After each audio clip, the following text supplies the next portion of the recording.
할렐루야. 기쁘시죠? 추수감사절. 그리고 눈도 많이 왔잖아요. 그렇죠?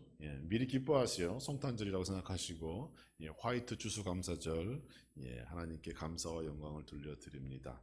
어쩜 이렇게 눈이 많이 왔는지 여러분 모르셨죠? 저는 그날 서울 장례식장을 다녀오면서 새벽 2시에 이제 함나로 들어오게 됐는데, 눈이 얼마나 많이 왔는지 저기 그 참달에 거기 가는 그 골목에 있던 대나무들이 길가에 다 누웠어요. 그래서 차가 못 지나갈 정도로. 그리고 다음날 갔더니 나무를 다 베놨더라고요. 그 정도로 눈이 많이 왔어요. 우리 성도님들 누구도 교회 나와서 눈을 쳐주지는 않았지만 다 녹았기 때문에 눈을 보면서 하나님의 오묘한 섭리를 다시 한번 기억하는 시간 되었습니다. 우리 옆에 계신 분들과 앞뒤로 인사해 봅니다. 하나님을 찬양하고 감사하는 성도가 됩시다. 인사해 보겠습니다. 시작.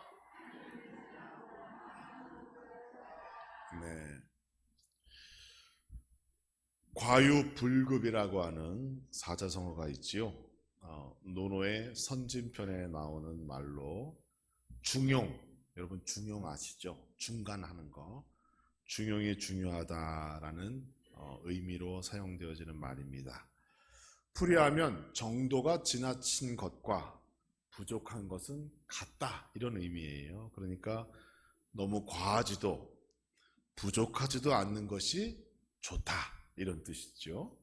요즘 말로 하면은 적당하게 해라, 이런 뜻도 되겠어요. 사회에서는 적당하게 또는 중간 정도 뭐 이런 것들이 좋은 처세술이 될 수도 있겠습니다.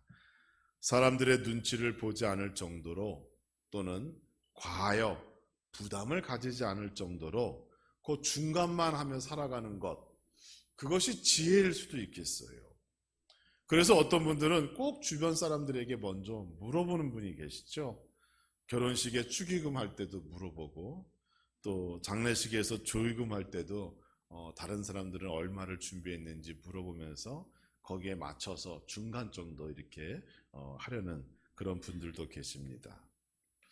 그런데 이게 세상을 살아가는 지혜 같아 보이기는 하지만 이것이 그냥 습관화되어 버리면 결국 자기의 주관을 잃어버리게 되는 거예요. 남이 하는 정도만 나는 따라가면 된다라고 하면 여러분 삶이 어떻겠어요? 소극적으로 바뀌겠어요. 그렇죠? 수동적이고, 그리고 나중에는 냉소적으로 인생이 바꿔지게 됩니다. 또 주변 눈치를 살피느라고 인생 자체가 피곤해지는 겁니다, 여러분. 그러니까 이것이 좋은 것만은 아닌 것 같아요. 오늘은 추수감사절입니다. 하나님께 감사하는 일에는 과유불급, 이런 말이 필요가 없는 줄 믿습니다. 주변의 눈치 볼 거 없어요. 남이 어떻게 했고 뭘 했는지 살필 것도 없습니다. 내가 원하는 대로, 내가 감사하는 대로, 내가 가지고 있는 믿음대로 하나님께 마음껏 감사하는 것이 진정한 추수감사절입니다. 그러므로 여러분 오늘 하루 동안 마음껏 감사하시고, 내가 하나님께 더 드릴 수도 있었는데 혹 잊고 못 드렸다면 다음 주에 드리시면 돼요. 아니면 내년에는 더 많이 드리셔도 되는 겁니다. 중요한 건 뭐예요?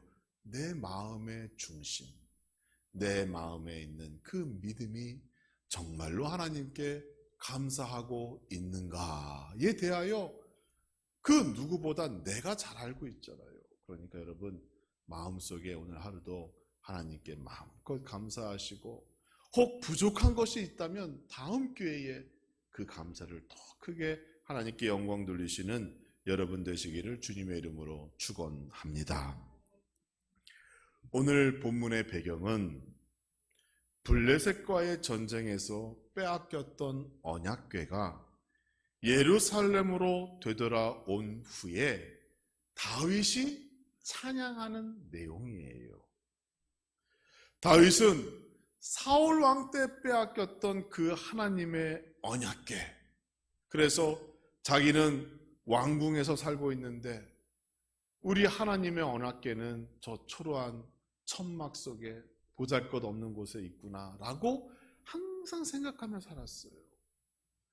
그래서 결국 그 언약궤를 예루살렘 성으로 다시 돌아오게 했을 때 그 장면을 보고 조금 더 과격하게 설명한다면 하나님께 미친 듯이 춤추면서 감사하고 찬양하는 장면이 성경에 기록되어져 있습니다.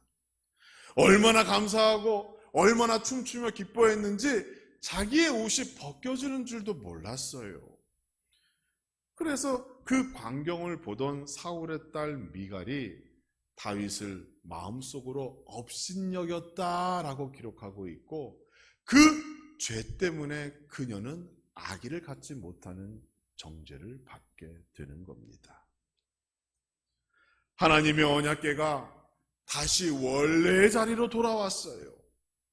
이것은 단순한 의미가 아닙니다. 하나님의 임재가 온 이스라엘과 다시 함께한다는 증거이고 하나님의 은혜와 사랑이 멈추지 않는다라고 하는 의미인 거예요. 그러니까 다윗의 입장에서는 너무도 기쁘고 너무도 감사하고 너무도 행복한 일이었던 겁니다. 그래서 아삽이라고 하는 인물에게 명령합니다. 하나님을 찬양하는 노래를 지어라. 그리고 그 노래를 같이 부르자. 그래서 오늘 읽은 그 결론 부분, 오늘 읽은 그 말씀의 찬양의 결론 부분이 오늘 본문 말씀이에요. 여호와께 감사하라. 그는 선하시며 그의 인자하심이 영원함이로다. 이렇게 그 찬양을 결론 내고 있는 겁니다. 다윗의 감사는 여호와 하나님 한 분만으로 감사합니다 라고 하는 만족의 감사였습니다. 그 감사가 여러분의 감사되고 오늘 우리 함나중앙교회의 귀한 감사의 제목이 되기를 주님의 이름으로 축원합니다. 성경을 보니 다윗과 같이 하나님께 감사하는 장면이 많은 곳에서 나타납니다. 하나님께서는 인간의 삶을 주관하시고 우리의 삶에 깊이 관여하십니다. 이러한 하나님의 섭리를 발견하는 자는 여러분 항상 하나님께 감사하는 거예요. 그런데 그 하나님의 섭리를 발견하지 못하면 감사가 있을 수 없죠. 불평하고 불만하고 나는 여전히 부족하다라는 생각으로 그 인생과 믿음과 신앙은 갈수록 초라해지는 겁니다. 오늘은 성경에 나타난 하나님께 감사하는 자를 살펴보며 은혜를 얻고자 합니다. 우리는 가장 먼저 감사했던 다니엘의 감사를 기억할까 합니다. 다니엘은 참 불행한 시대에 살았던 사람이에요. 우리가 알고 있는 또 여러분이 느끼고 있는 그런 불행감은 내가 스스로 가지는 감정에서 비롯되는 경우가 많습니다. 그런데 다니엘은 감정에서 비롯된 불행감이 아니었어요. 그의 삶 자체, 그 시대의 역사가 불행했어요. 이방인, 우상을 섬기는 사람들에 의하여 나라를 빼앗겼습니다. 예루살렘 성과 성전 모두가 무너져 내렸죠. 그 안에 있는 것들을 다 약탈당했어요. 신앙의 중심이 사라졌습니다. 지금으로 따지면 우리 교회가 무너져 버린 거예요. 예배 드리고 싶어도 예배 드릴 데가 없어져 버린 겁니다. 다니엘 자신은 어떠합니까? 유대 사회의 미래를 책임질 그러한 똑똑하고 훌륭한 그런 위인이었어요. 귀족 신분이었어요. 그런데 포로가 되어 이방 나라에 끌려갔습니다. 자신의 미래를 잃게 된 것이죠. 언어도 신앙도 문화도 다 바뀌었습니다. 자신의 정체성이 사라진 거예요. 다니엘의 삶을 보면 자신이 느끼는 절망감, 감정은 물론이고 눈에 보이는 모든 것, 손에 잡히는 모든 것이 자기를 향하여 너는 불행하다, 너는 불행하다라고 외치고 있었던 겁니다. 그는 희망이 사라진 절망의 한복판에 서 있었던 이스라엘의 어린 청년이었습니다. 다니엘의 이름은 원래 하나님은 나의 심판자라는 뜻입니다. 그런데 그가 바벨론으로 끌려갔을 때 이름이 벨드사살로 바뀌었어요. 벨드사살의 뜻은 뭔가 하면 벨이여 나의 생명을 보호하소서라는 뜻이에요. 여기서 얘기하는 벨은 그 바벨론에서 섬기는 우상의 이름입니다. 하나님은 나의 심판자다라고 했던 그 거룩한 이름에서 이젠 우상을 섬기고 우상이 자기를 지켜준다는 이름으로 바꿔진 거예요. 다니엘에게 어떤 희망이 있겠습니까? 미래가 있어요? 우리의 기준으로 봤을 때 감사할 이유가 있을까요? 그런 게 없죠. 여기에 더하여 다니엘 6장을 보니까 이러한 사건이 또 생겨요. 하나님께 기도하는 자는 사자굴에 던져버려라 라고 하는 왕의 조서에 도장이 찍히는 새로운 종교법이 생기게 됩니다. 결국 다니엘을 죽이고자 하는 그 정적들이 만든 법인 거예요. 살 길이 없는 겁니다. 하나님께 기도하는 것도 안 되고 예배하는 것도 안 되고 미래도 없고 나라도 잃고 도대체 어떻게 살라는 겁니까? 그런데 10절 말씀을 보면 이렇습니다. 다니엘이 이 조서에 왕의 도장이 찍힌 것을 알고도 자기 집에 돌아가서는 윗방에 올라가 예루살렘으로 향한 창문을 열고 전에 하던 대로 하루 3번 무릎을 꿇고 기도하며 그의 하나님께 감사하였더라. 결국 다니엘이 선택한 하나님을 향한 감사는 자신의 생명을 구원하는 기적을 만들어냅니다. 하나님께 감사하니 내가 상상하지도 못한 방법으로 생명을 보호하시고 지켜주신 거예요. 뿐만 아니죠. 다니엘은 하나님의 도움으로 많은 죽음의 고비를 넘길 뿐 아니라 훗날 예루살렘 성을 복원하고 나라를 되찾으며 또 미래에 이 땅에서 일어날 일들을 예언하는 등으로 하나님으로부터 귀하게 쓰임받는 위대한 하나님의 사람이 되는 겁니다. 감사할 일이 없다고 생각하면 정말 불행만 찾아옵니다. 나는 불행한 사람이야. 그렇게 믿는 것도 여러분 믿음이에요. 잘못된 믿음이지요. 나는 불행한 사람이고 나는 불행하다라고 스스로 생각하는 믿음 얼마나 불쌍합니까? 우리는 환경에 굴하지 않고 다니엘에게서 새로운 감사의 조건을 찾으며 살아가는 성도가 되어야 합니다. 내가 먼저 하나님께 감사하고 내가 먼저 하나님께 무릎 꿇고 기도하면 역사는 그 뒤에 하나님 손에 의하여 나타난 겁니다.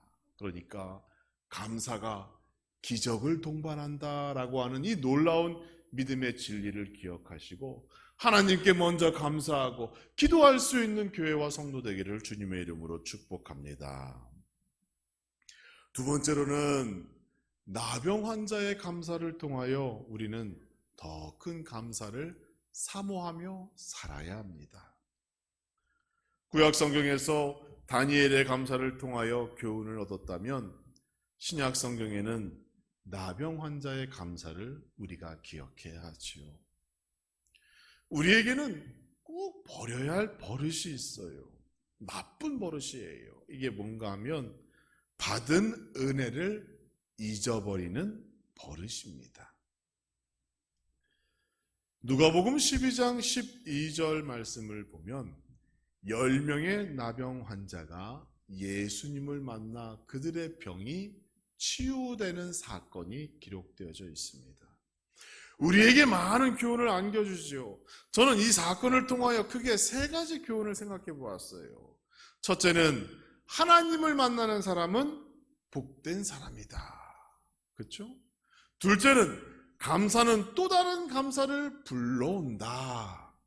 세 번째는 육신의 건강보다 영혼의 건강이 더 중요하다라고 하는 교훈을 얻게 됩니다. 여러분 모두가 공감하실 거예요.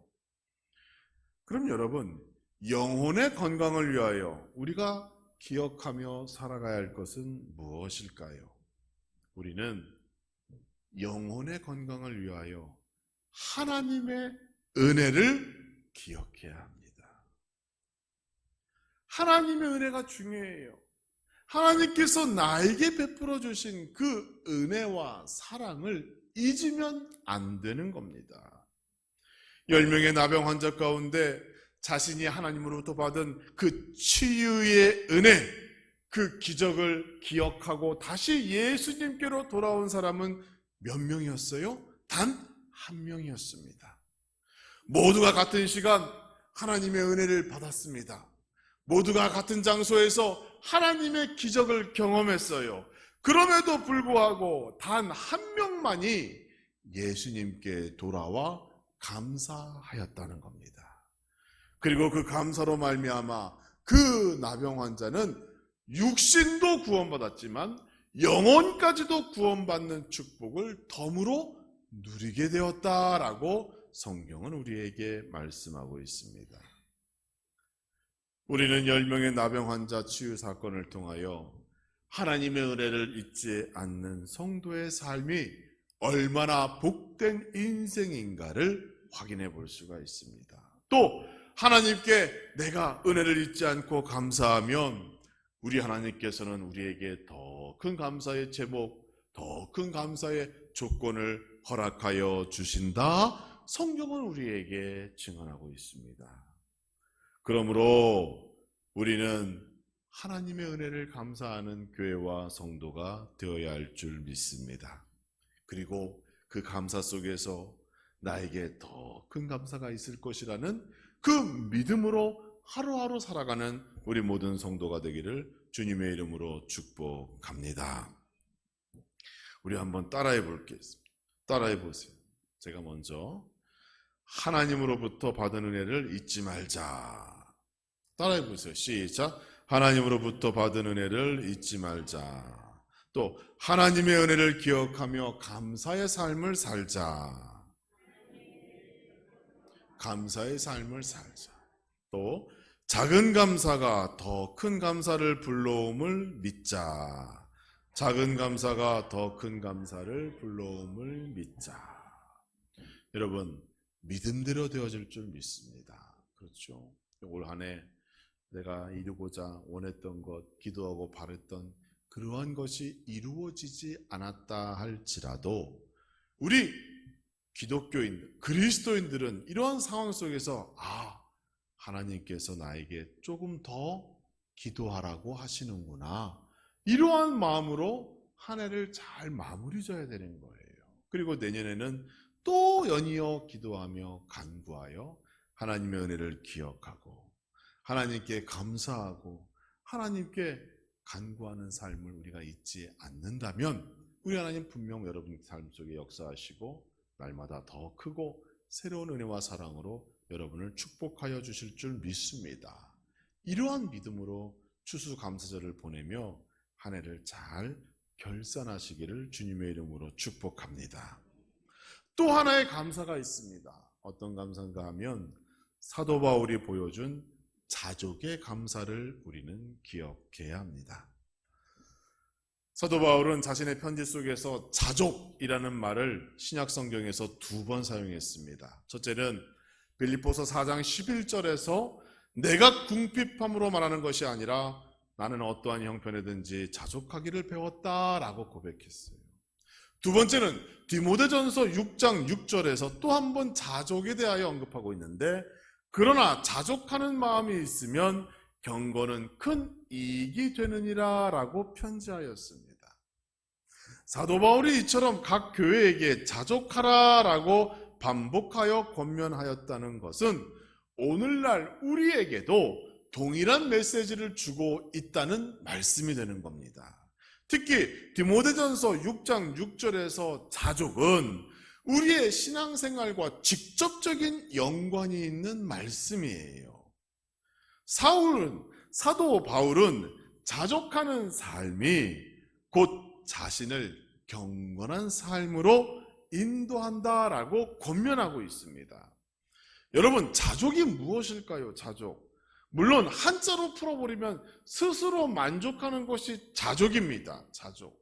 그런데 여러분, 하나님을 인정하지 않는 사람도 자족하는 삶을 삽니다. 불교에서는 무소유를 주장하죠. 무소유. 소유가 사람을 번뇌케 한대요. 인생의 문제는 다 거기로부터 비롯된대요. 그래서 무소유를 주장해요. 여러분, 무소유가 자족이에요? 무소유하면 자족합니까? 또 반대로 많은 것을 소유하고 누리고 살면 행복하고 자족하고 그렇게 살 것 같기도 해요. 그런데 또 그렇지 않습니다. 2023년도 국가별 행복지수를 보니까 대한민국은 60개 조사한 국가 가운데 57위였습니다. 작년에는 59위였대요. 그런데 2단계 올라갔다고 좋아하고 있어요. 우리보다 행복하다, 만족한다, 나는 행복한 사람이다 라고 주장하는 그 나라를 우리가 보면 정말 가난한 사람들이에요. 그런데 행복하고 만족한대요. 그러니까 물질이 많은 것도 우리를 행복하게 하거나 나를 자족하게 하는 것이 아니라는 겁니다. 성경에서 말씀하는 자족은 2가지의 원칙이 있습니다. 첫째는 자족은 물질의 공급을 하나님께서 주셨다라고 하는 믿음에서 나오는 거예요. 우리가 받은 모든 것이 누구에게서 나왔어요? 하나님. 그런 믿음이 있으면 자족할 수 있습니다. 물질이 세상으로부터 왔고 내가 열심히 일해가지고 왔지 이렇게 믿으면 결코 자족함이 없습니다. 항상 부족하고 항상 더 많이 가지려고 하는 거예요. 그런데 이만큼 사는 것 우리 하나님께서 주신 것이지 라고 믿으면 그때부터 자족하는 삶을 살 수 있는 겁니다. 2번째로 또한 자족은 물질에 대하여 자유함을 누릴 때 고백할 수 있는 거예요. 사도 바울은 디모데전서 6장 7절에서 이렇게 고백합니다. 우리가 세상에 아무것도 가지고 온 것이 없음에 또한 아무것도 가지고 가지 못하리니 라고 말하고 있어요. 하나님의 창조 원리에 의하여 빈손으로 왔다가 빈손으로 가는 것이 우리 인간의 인생입니다. 그래서 성경은 우리에게 물질의 노예가 되지 말고 물질을 다스리는 자가 되라 라고 말씀하고 있는 거예요. 물질에 매이게 있으면 물질의 노예가 되어버리면 결코 자족함이 없습니다. 행복을 얻을 수가 없는 겁니다. 모든 것이 하나님 손에 의하여 된 것인 줄 믿을 때 우리는 비로소 물질에 대하여 초월하고 자유함을 누릴 수 있는 겁니다. 지금 부족합니까? 여러분, 하나님께서 채워주실 줄 믿으세요. 그게 물질에 대한 자유함입니다. 내가 당장 물질로 인하여 고통당하고 계세요? 그러면 하나님께서 그 인생의 문제를 약속된 축복으로 해결해 주실 것이다 라고 믿는 것, 그리고 자신의 직분과 사명을 충성스럽게 감당하는 것, 그게 진정 물질의 자유함이요 하나님이 주시는 자족의 기쁨인 거예요. 자족의 기쁨, 자족의 감사가 있는 성도와 가정, 교회 되기를 주님의 이름으로 축원합니다. 우리가 가지고 있는 모든 것 하나님께서 공급해 주셨습니다. 그리고 내일도 그 다음 날도 일용할 양식으로 저희를 채워주시고 인도하여 주실 줄 믿습니다. 물질로 인하여 상처받는 일이 없도록 날마다 자신을 점검하시고 하나님께서 모든 것을 책임져 주실 것이라는 그 믿음, 그것 하나로 살아가는 우리 성도 되기를 주님의 이름으로 축원합니다. 물질이 많으면 편리한 점이 있겠지요. 그러나 영혼의 안식과 만족은 물질이 아니라 하나님 은혜인 줄을 기억하시기 바랍니다. 우리 모두는 하나님께 감사하며 더 크고 새로운 감사의 축복을 사모하며 살아가야 합니다. 다니엘의 감사, 단 한 명의 그 나병 환자의 감사, 그리고 자족하라라고 권면했던 사도 바울의 감사를 여러분 기억하시고 여러분의 진정한 믿음의 고백되기를 주님의 이름으로 축원합니다.